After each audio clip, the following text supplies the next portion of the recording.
So you gave up heaven so we could be together. You're my angel, angel, baby, angel.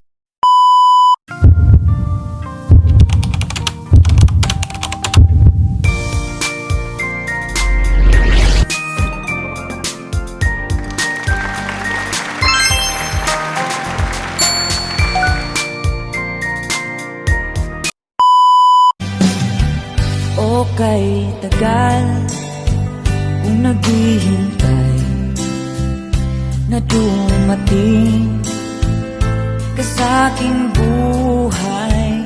Ngunit ngayon Love, magpalit kaya ako ng schedule ko sa work. Pang umaga naman.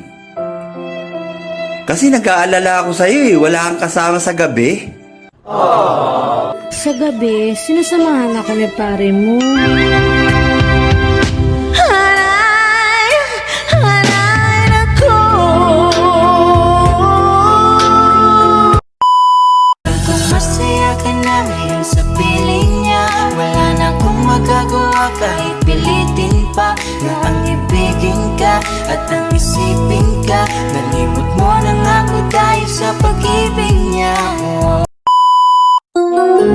Kapag nakatagpo ka ng tao, natatanggapin lahat ng anumang meron ka. Huwag mo nang bitawan yan.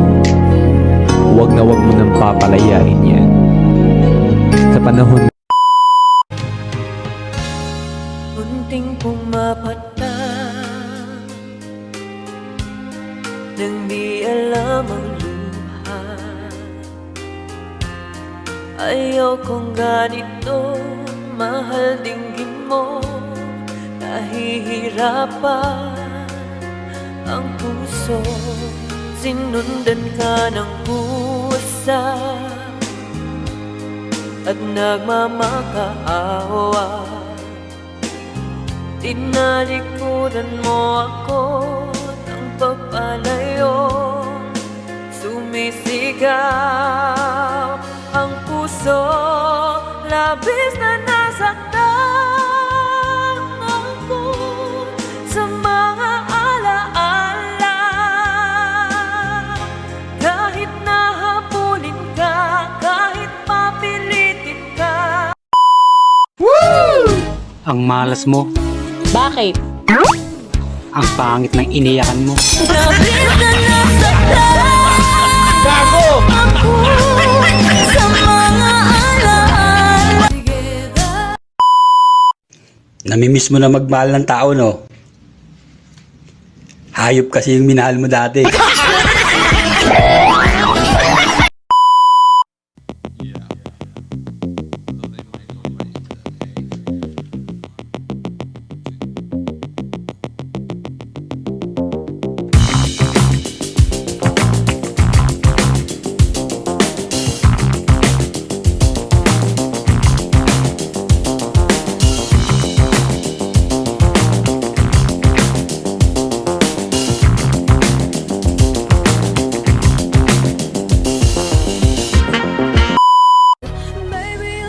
Hindi kami nagpapasarap sa ibang bansa. Nagtatrabaho kami! Nagtatrabaho kami para sa inyo!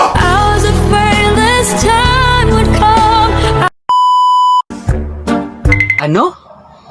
Uuwi ka galing abroad? Wala kang pera? Bakit nung umalis ako, may pera ba ako?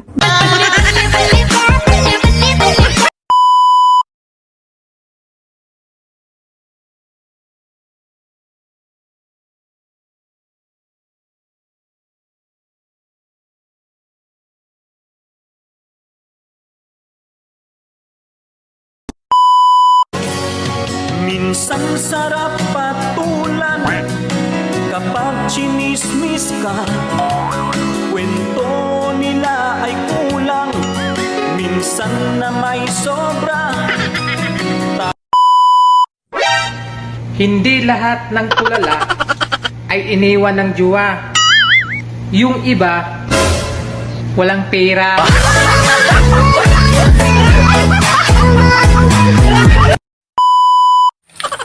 Alam mo kuya, Kahit hindi ka gwapo, pwede kong ipatikin sa'yo ang bibingka ko.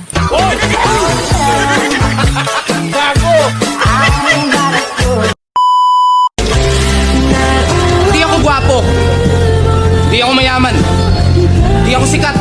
Pero hindi rin ako mayabang. Tulad mo, porket may bodyguard, kala mo kung sino nang matapang. Gago, meron ako mga bagay na wala ka at yun ang di mo nalalaman. Tulad ng pagsasakay ka sa kotse. Siyempre dahil prinsesa ka, may nag-aabot ng palad. Ako, di naman sa pagyayabang. Pero pag sumasakay ako ng jeep, may taga-abot ng bayad.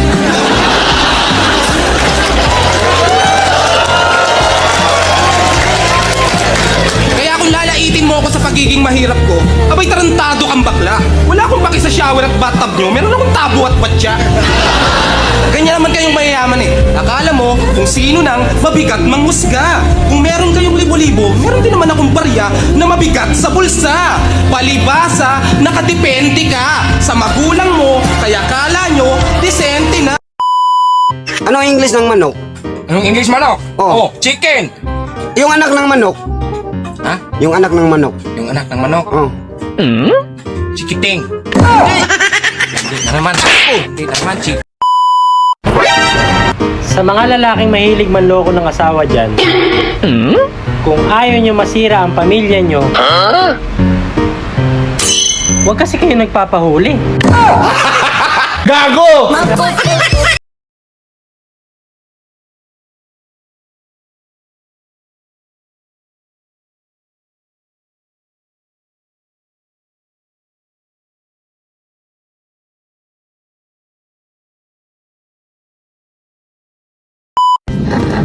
Ang papangit daw ng post ko. Bakit? Pinost ko ba yung mukha mo?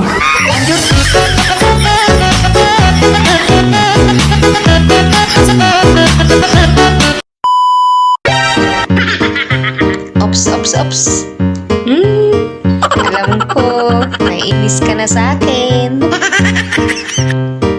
Wala akong pakialam.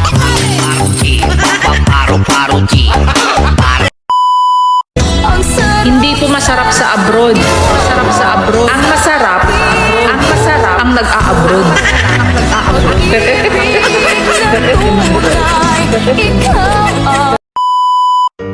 Alam nyo kung ano ang masakit? Ha?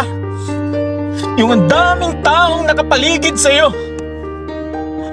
Pero hindi ka makautot.